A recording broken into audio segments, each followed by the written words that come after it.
আসসালামু আলাইকুম। Hello friends, Facebook profile নাকি পেজে ইনকাম বেশি? প্রোফাইল নিয়ে কাজ করব নাকি পেজে কাজ করব?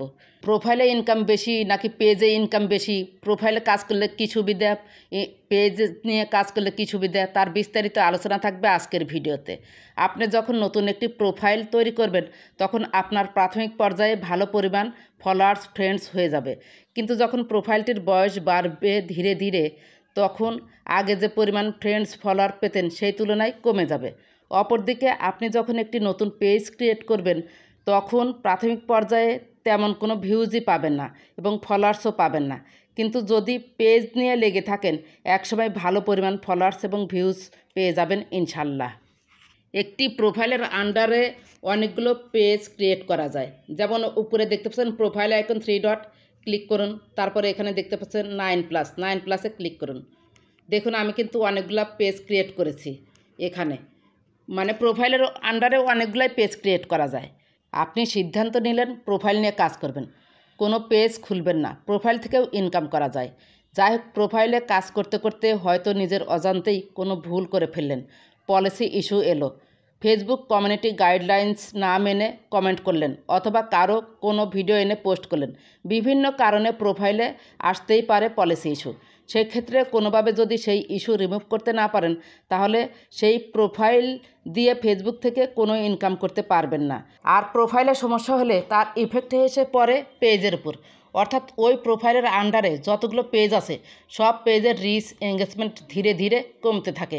ফেসবুকের অ্যালগোরিদম অনুযায়ী এটা ধীরে ধীরে কমে যায়। অপরদিকে আপনার প্রোফাইলের আন্ডারে যে পেজগুলো রয়েছে প্রোফাইলটা সেভ রেখে পেজে যদি কাজ করেন, পেজে কোনো ইস্যু এলে রিমুভ করা গেলে ভালো, না করা গেলেও সেই পেজে কাজ না করলেও চলবে, অন্য একটি পেজে কাজ করতে পারবেন। পেজে কোনো ইস্যু থাকলে আপনি সেটা রিমুভ করার সময় পাবেন। ধীরে ধীরে লাইভ করবেন, কোন কন্টেন্টে বা ভিডিওতে আপনার ইস্যু এসেছে সেটা রিমুভ করতে পারবেন।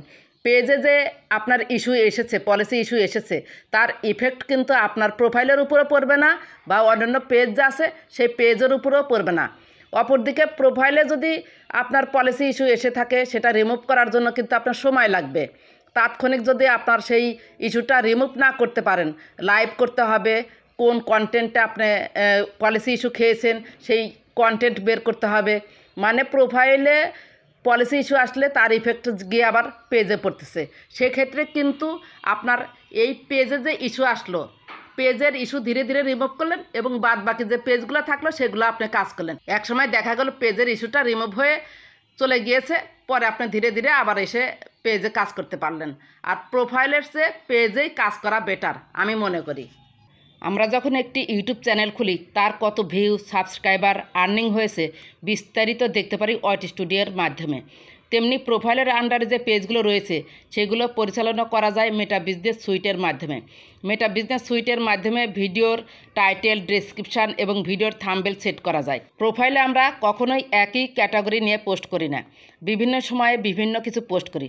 প্রোফাইলে ক্যাটাগরি একটি দিয়ে রাখলেও সেই অনুযায়ী কাজ করি না, বিভিন্ন ক্যাটাগরি নিয়ে পোস্ট করায় ফেসবুক অ্যালগোরিদমও বুঝতে পারে না যে আমার কন্টেন্টগুলো কোথায় কোথায় সাজেস্ট করবে।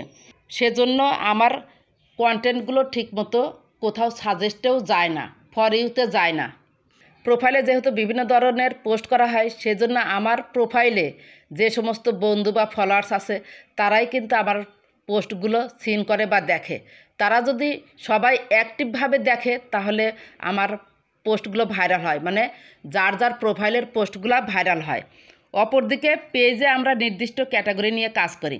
নির্দিষ্ট ক্যাটাগরি নিয়ে কাজ করার ফলে ফেসবুকে আমার পেজের ক্যাটাগরি অনুযায়ী নতুন নতুন অডিয়েন্স এবং সিমিলার পেজের কাছে আমার কন্টেন্টগুলো সাজেস্ট করে, মানে পেজের কন্টেন্টগুলো সাজেস্ট করে।